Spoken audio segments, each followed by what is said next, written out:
Today I'm going to show you how to write a sermon using what I like to call the Star Wars method. You are the chosen one!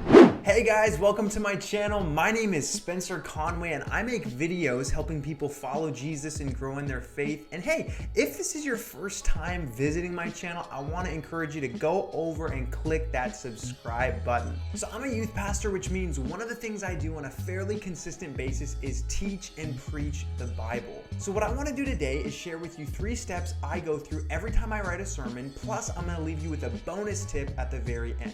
Now you might be wondering why I call this the Star Wars method. One time a student asked me how I wrote my sermons, and after I answered them, they responded by saying, "Oh, kind of like Star Wars." And so I've been calling it that ever since then. So let me explain it to you.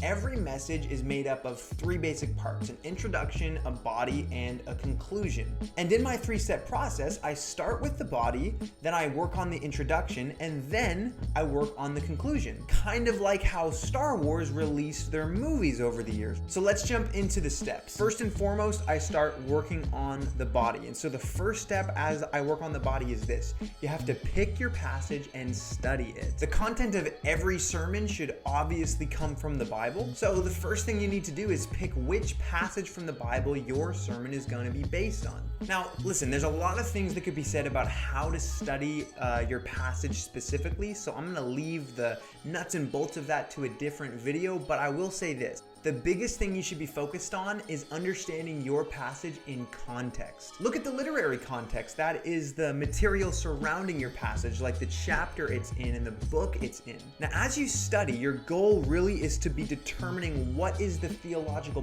principle. So what is this passage teaching me about who God is?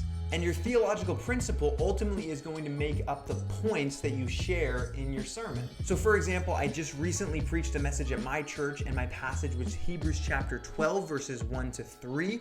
One of my points had to do with the verse that says, laying aside every weight and the sin that so easily ensnares us. And so my point was literally lay aside. Like if we're going to run this race, one thing that we need to do is we need to lay aside sin.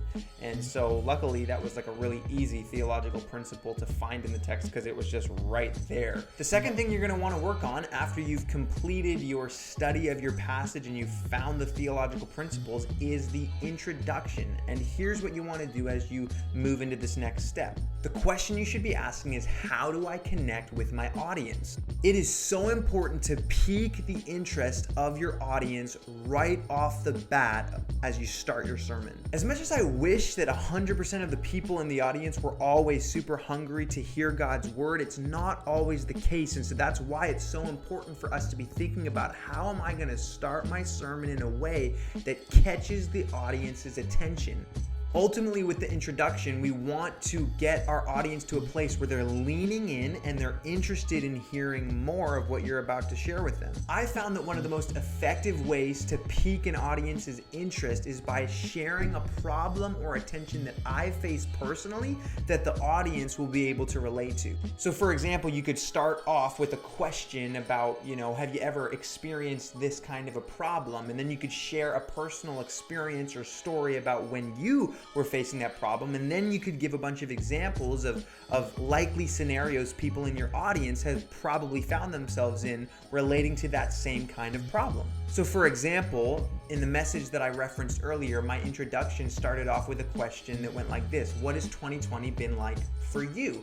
And I answered the question myself by sharing an illustration about what it's been like for me. And then I went on to connect the kind of point from what it's been like to me to the experience that most of my audience likely was having. And I mean, hey, 2020 has been a year, so everybody's going to relate to that. It's been a tough one.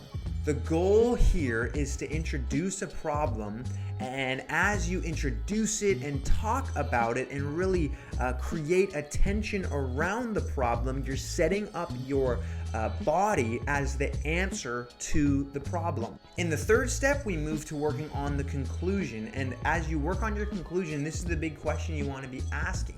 How do I live this out and why? So in your conclusion, you need to be exploring the practical implications of the truth you have been teaching. After sharing some practical ways your message applies to their lives, I really think the best way to land the plane is to start sparking the imagination of your audience by asking the what if question. So what would your life look like if you actually started putting into practice the truths that we've been talking about this morning? And you can also experiment with the opposite what if question. What will your life look like if you don't start implementing the truths that we've talked about this morning? So like, what does this mean for your marriage? What does this mean for your kids? What does this mean for your personal life? Like, what could happen if you did this? So for example, in the message that I recently preached, the way that I kind of ended off my sermon was by encouraging the audience to think about the question, what story about 2020 will I tell to my kids and grandkids one day?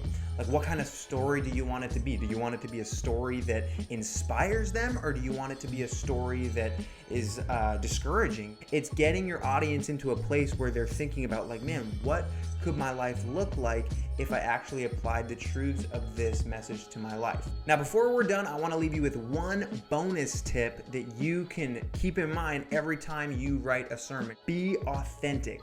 Don't try and copy other people. So here's the practical way that I do my best to be authentic and to be myself when I'm writing my messages. After I've studied my passage in depth, I actually take time to reread it over and over again a few times, specifically thinking through this lens, okay? How do I personally respond to this passage? Like what's going on in my mind as Spencer as I'm reading this? Are there parts of this passage that annoy me? Are there parts of this passage that rub me the wrong way? Are there parts of this passage that, with my sense of humor, I find funny? Or are there parts of this passage that remind me of a particular experience or story in my life? There's lots of different questions that you can kind of ask yourself. And as you start to think about these questions, think about how you can include some of these, personal responses that are unique to you in your message. Anyway, that is all we have for today. That is what I like to call the Star Wars method for writing sermons. So if you found this content helpful today, I want to encourage you to let me know in the comments down below. Do me a favor, like this video, subscribe to my channel, and send it to somebody who you think it might be helpful for. But hey, that's all we got today. We will see you guys next week for our next video.